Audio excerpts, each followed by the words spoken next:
ஒலிபீடியா வெளியிடும் ஒலிப்புத்தகம். காகிதம். கதை 10. அதிகாரி, ஆசிரியர், மேலாண்மை பொன்னுச்சாமி. குரல் வெண்பா. ஒலிப்புத்தகம் உரிமம் கிரியேட்டிவ் காமன்ஸ். எல்லோரும் கேட்கலாம், பகிரலாம். இந்த மின்னூலுக்கு பங்களித்த தமிழ் விக்கி மூலம் பங்களிப்பாளர்களுக்கு நன்றி. ஆட்டுக்கம்பை ஊன்றிக்கொண்டு வேப்ப மரத்து நிழலில் வெக்கையாக நின்றான் சில்லாண்டி. மனசு கிடந்து கொதித்தது. பொங்கி பொங்கி வந்த அழுகையை ரோஷத்துடன் அடக்கிக் கொண்டான். இந்த பய சொன்னதுக்கெல்லாம் அழுகணுமோ? நான் என்ன சின்ன பப்பாவா? சிடுசிடுப்பான முணுமுணுப்பு. சீறிச் சினந்த ஆங்காரத்தில் கோவிந்தனை திட்டினான். அனல் பறக்கும் திட்டுகள், நார வசவுகள். கேட்டால் நாண்டுகிட்டுத்தான் சாகணும். இவனுக்கு எதிரே விரிந்து பரந்த கரிசல் தரிசு, அருங்கோடை. ஒரு பச்சையோ பசப்போ கண்ணில் தட்டவில்லை. உலர்ந்து காய்ந்து சருகாகி போன கோரை புல், கரட்டு புல்லை நக்கித் திரிந்தன வெள்ளாடுகள்.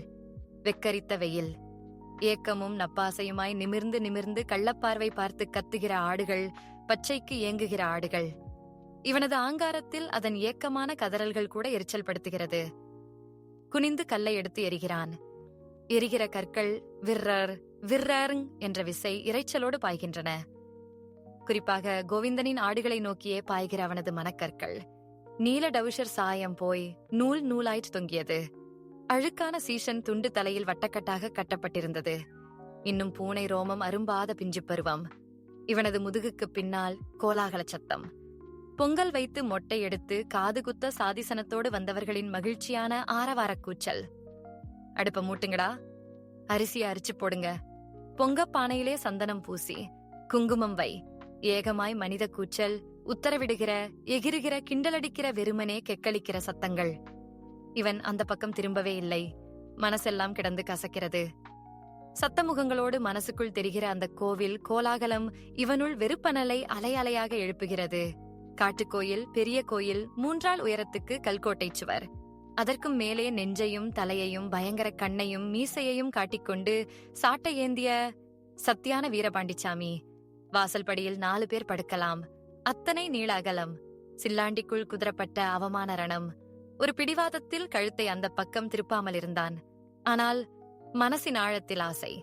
அந்த கோலாகல ஆரவார கூச்சலில் தனது குரலும் கலந்து நிற்க வேண்டும் என்ற ஆசை. பொங்கல் வைப்பதை, மொட்டை போடுவதை, சந்தனம் தடவிய சின்ன தலையை பார்க்க ஆசை.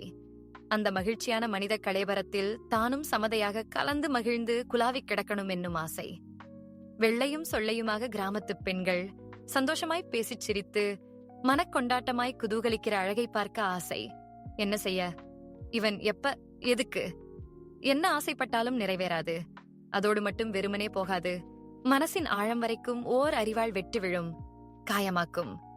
அவமான ரணம் சாகும் வரைக்கும் மாறாத தழும்பாகி போகும். இப்பவும் அப்படித்தான். நின்ற நிலையில் நிற்பது கஷ்டமாக இருக்கிறது. கால் கடுக்கிறது. தொடைச்சதையெல்லாம் உளைச்சல் எடுக்கிறது. சற்று விலகி விலகி கள்ளத்தனமாய் நழுவ தருணம் பார்க்கும் ஆடுகளை கல்லால் எரிகிறான். ஹைக் ஹைக், ஏய் மூஞ்சி வெள்ளை, எங்க பாயப்பாக்கே என்று ஆடுகளின் பேர் சொல்லி அதட்டுகிறான். வேப்ப மரத்து நிழலிலேயே 2 சுற்று சுற்றுகிறான். காலார் நடக்கிறான்.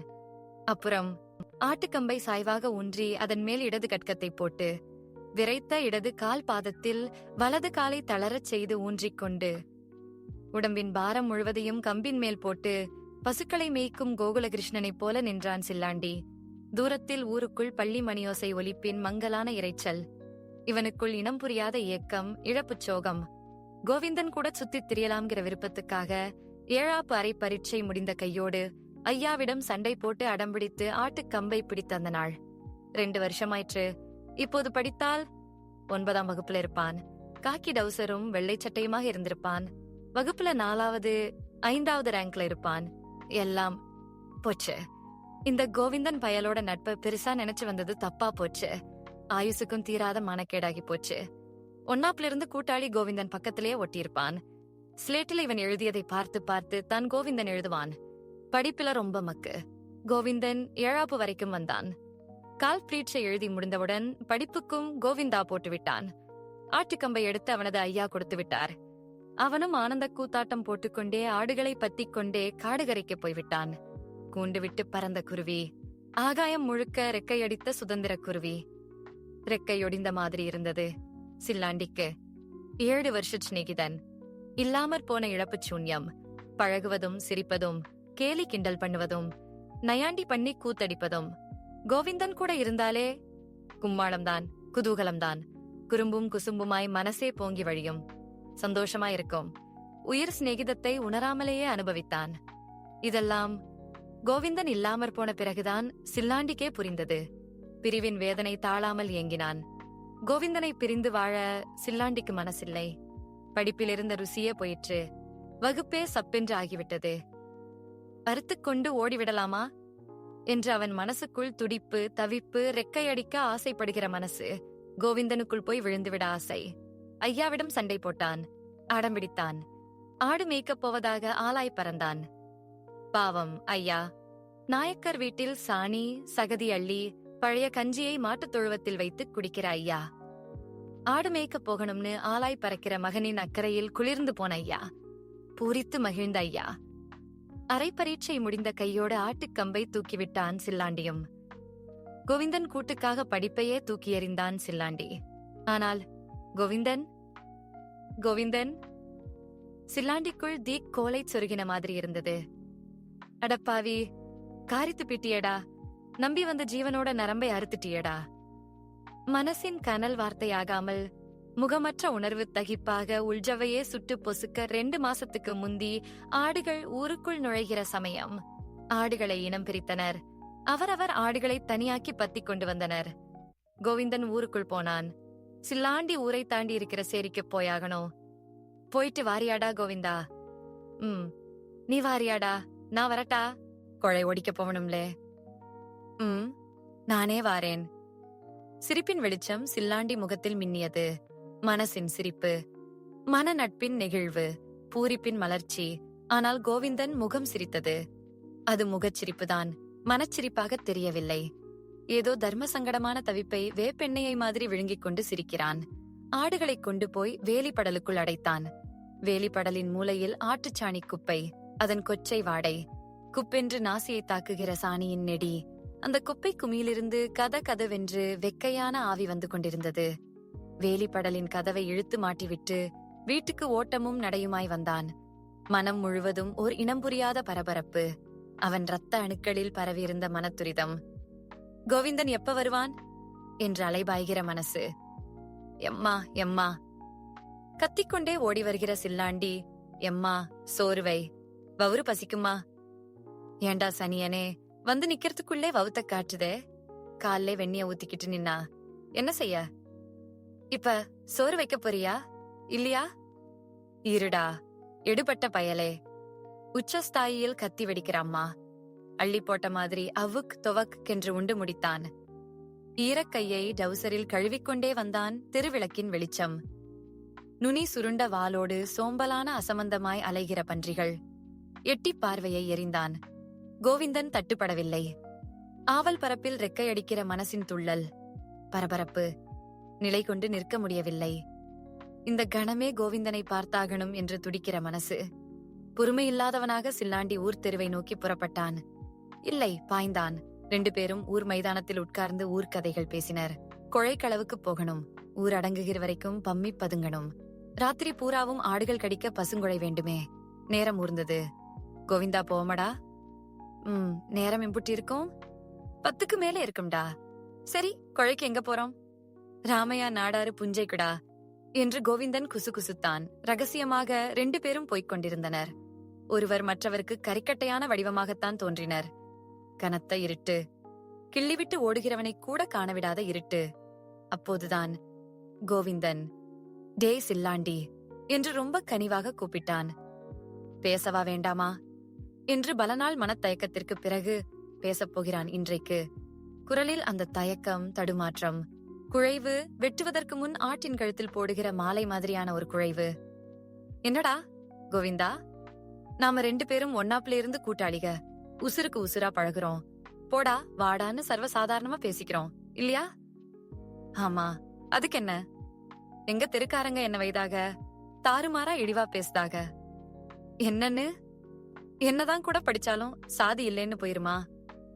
எளிய சாதிக்காரன் வந்து ஏலே ஒல்லேன்னு உன்னை கூப்பிடுதான். நீயும் பல்ல காட்டிக்கிட்டு ஈன்னு இழிக்கியே. உனக்கு மானாபிமானம் இல்லையா? சாதி ரத்தம் ஓடலியான்னு ரொம்ப மானக்கேடா பேசுதாக, அதட்டுதாக. உயிரில்லாமல் கொட்டுகிற சில்லாண்டி. அவனைச் சுற்றி நின்ற இருட்டு இப்போது மனசுக்குள் பய இருட்டாக, பீதி இருட்டாக, கிளி இருட்டாக. மனசுக்குள் அறிவாள் வெட்டு விழுந்த மாதிரியோர் அதிர்வு. உலர்ந்து போன உயிரற்ற உதடுகள். அதுக்கு நான் என்ன செய்யணும் என்று ஹீனமாய் கேட்டான். மனச்சாட்சியின் குற்ற உணர்ச்சியின் உறுத்தலில் தடுமாறுகிற கோவிந்தனின் குரலை திகிலுடன் எதிர்பார்த்தான். சில்லாண்டி, அவங்க சொல்றதுலயும் நியாயம் இருக்குல்லே? சம்பந்தமற்ற தொடர்பற்ற கோவிந்தனின் பதில். சில்லாண்டிக்குள் ஏதோ ஒன்று நொறுங்கி உதிர்கிற உணர்வு. அடி வயிற்றில் பகீர் என்கிற திகில். மௌனம். சில்லாண்டிக்குள் கனத்த மௌனம். மத்த இடங்கள்ல நீ வாடா போடான்னு கூப்பிட்டுக்க, ஊர் தெருவுக்குள்ளே மட்டும் மட்டும் வாங்க சாமி போங்க சாமிங்கணுமா? வேண்டாம், வாங்க போங்கன்னு கூப்பிட்டா போதும். அப்போது அவர்கள் மயானத்தை கடந்து கொண்டிருந்தார்கள். இறந்தவர்களை புதைக்கிற, எரிக்கிற இடம். இவர்களது 7 வருஷ நட்பை புதைக்கவா, எரிக்கவா? சில்லாண்டியின் வெள்ளை மனசில், கள்ளமற்ற பாலக மனசில் பதிகிற சமூகத்தின் கூர் நகங்கள், குத்தி கிழிக்கிற குரூர நகங்கள், மனித நீதிக்கு பொருந்தாத கொடிய நகங்கள். தடுமாற்றமும் தயக்கமுமாய் தர்ம சங்கடப்பட்டாலும் கோவிந்தனும் சாதி பார்த்து விட்டானே, நட்பை விட சாதி பெருசு என்று நினைத்து விட்டானே என்ற உணர்வுதான் நினைக்க நினைக்க அவனுள் ஒரு குண்டு போல வெடித்தது. இப்பவும் அப்படித்தான். 2 பேரும் ஆடுகளை பத்திக்கொண்டு கரிசல் தரிசில் விட்டனர். பக்கத்தில் எந்த வெள்ளாமையும் இல்லை. ஆடுகளை தன் போக்கில் விட்டுப்புட்டு சற்று சுதந்திரமாக விட்டாற்றியாக இருக்கலாம். கோயிலுக்குள் நடந்த கோலாகலம். எப்போதும் வெறிச்சென்று கிடக்கிற கோயிலுக்குள் இன்றைக்கு நடந்த கோலாகலம். மனித நடமாட்டம், சந்தோஷ கூவல்கள், ஆரவார இறைச்சல். சில்லாண்டித்தான் ஆர்வமும் குதூகல பரபரப்புமாய் கேட்டான். ஆடுக மேயட்டும், நாம வேணும்னா கோயிலுக்குள்ளே போவோமா? எதுக்கு? பொங்க வைப்பாக, மொட்டை எடுப்பாக, கொலவை போடுவாக. நாமளும் பொங்கச்சோறு வாங்கிட்டு திங்கலாம். அப்ப நான் மட்டும் போறேன், நீ ஆட்ட பாத்துக்க. ஏன் நான் வரக்கூடாதா? நீ உள்ள வர முடியாது. நான் வேணும்னா உனக்கும் சேர்த்து பொங்கச்சோறு வாங்கிட்டு வரேன். ஏன் நான் வந்தா என்ன? எனக்கு சாமி இல்லையா? அது என்னமோ எனக்கு தெரியாது. இந்த கோயிலுக்குள்ளே நீ கால் எடுத்து வைக்க முடியாது சொன்னா புரிஞ்சுக்க. அலட்சியமாக சொல்லிவிட்டு ஒரே ஓட்டமாய் ஓடிப்போய் விட்டான் கோவிந்தன். வெட்டுப்பட்ட வெள்ளாடாய் துடித்த இவன் முகத்தை, கண்களை, மனசை பார்க்கவே இல்லை கோவிந்தன். எந்தவித மன உளைச்சலும் இல்லாமல் ஆர்வமும் ஆசையுமாய் பரபரத்த இவனை, இவனது உணர்ச்சிகளை வெட்டிவிட்டு போய்விட்டான். அலட்சியமான புறக்கணிப்பு, அவமானகரமான நிராகரிப்பு. காயம்பட்ட மனசில் உப்பையள்ளி போட்ட மாதிரி காந்தல் எடுத்தது. வேப்பமரத்து நிழலில் வெக்கையாக நின்றான் சில்லாண்டி. முதுகுக்கு பின்னால் இருக்கும் கோயிலை பார்க்காமல். விசனப்பட்டு போய், கோபித்துக் கொண்டு, விகாரங்களால் குதரப்பட்ட மானபிமான ரணத்தோடு ஆட்டுக்கம்பை ஊன்றிக்கொண்டு, நீண்ட யோசனையில் நேரம் போவது தெரியாமல் மூழ்கிக் கிடந்த சில்லாண்டி கால் எரிச்சல் பற்றியதால் காலை மாற்றி ஊன்றினான். தற்செயலாக கரிசல் தரிசை பார்த்தான். தரிசாகவே கிடந்தது. வெள்ளாடுகளைக் காணோம், ஓர் ஆட்டை கூட காணோம். திக்கென்றது. விரிந்து பறந்த கரிசல் தரிசு முழுதும் பார்வையை எறிந்தான். எங்குமே சூன்யம், ஆடுகளற்ற சூன்யம். ஐயோ, பணம் பெத்த ஆடாச்சே, எங்க போச்சு? ஏதாச்சும் வெள்ளாமை விளைச்சல்லே, பச்சை பசப்பிலே போய் விழுந்து மேய்ஞ்சிட்டா? ஐயையோ, ஊர்க்கூட்டம், வசவுகள், அபராதம். சில்லாண்டி பதறி பதைத்தான். உள்ளங்கால் வரை பரவி பாய்ந்த மன அதிர்ச்சி, பயசிலிர்ப்பு. கையும் காலும் ஓடவில்லை. முதலில் கோவிந்தனிடம் தாக்கல் சொல்லணுமே. கோயிலுக்குள்ளே இருக்கிற கூட்டத்துக்குள்ளே இருக்கானே, எப்படி சொல்ல? மனசுக்குள் வியர்த்து கொட்டியது. ஒரே ஓட்டமாய் கோயிலை பார்த்து ஓடினான். வெறி பிடித்த ஓட்டம். உயிரை கையில் பிடித்துக்கொண்டு ஓடிய ஓட்டம். 4 ஆள் நீட்டி நிமிர்ந்து படுக்கலாம். வாசல்படி அத்தனை நீள அகலம். ஓடிய ஓட்டத்தில் அதில் ஏறி மிதிக்கப் போன். ஏலே, வாசலில் இரட்சச தாட்டியமாய் ஓர் ஆள். வெள்ளை வேட்டியும் மஞ்சள் துண்டும் போட்டு மீசையும் வைத்திருந்தார். பார்த்தாலே மனசு பதறும். அப்படியொரு தோற்றம். திகைத்து போய் நின்ற சில்லாண்டி முகத்தில் வெலவெலப்பு. கண்ணில் அப்பிக் கிடந்த பீதி. எங்கேலே போற? கர்ண கடூரமான குரலில் இயல்பான அதிகாரத்துணி. ஓடிவந்த வேகத்தில் வேர்வை காடு, மூச்சிறைப்பு. கோயிலுக்குள்ளே கோவிந்தனை பார்க்க. யாருலே நீ? சில்லாண்டி, ஆடு மேய்க்கேன். சில்லாண்டியா? சேரி பயலா? போடா அங்கிட்டு என்று கோபமாய் வெடித்து கத்துகிறார். பிடிபட்ட குருவி குஞ்சாக விலுக் விலுக்கென்று விழித்தான் சில்லாண்டி. ஆடு மேய்க்கிற எளிய சாதி பயலுக்கு எம்புட்டு திமிர் இருந்தா கோயிலுக்குள்ளே வருவே? ராஸ்கல், போடா நாயே.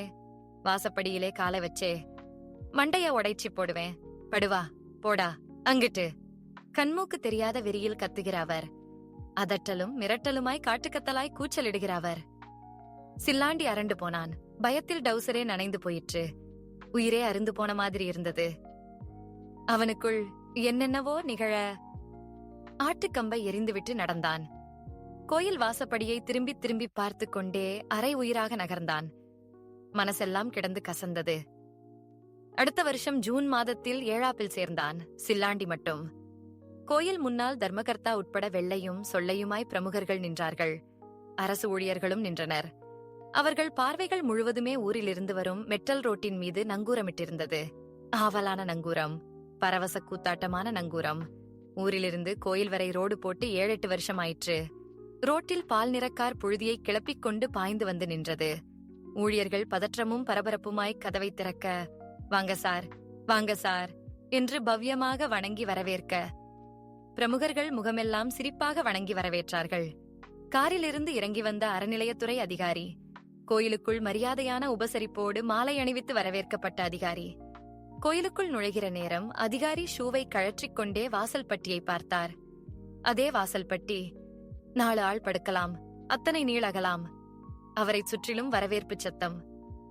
வாங்க, வாங் என்று மரியாதையான உபசரிப்புகள்.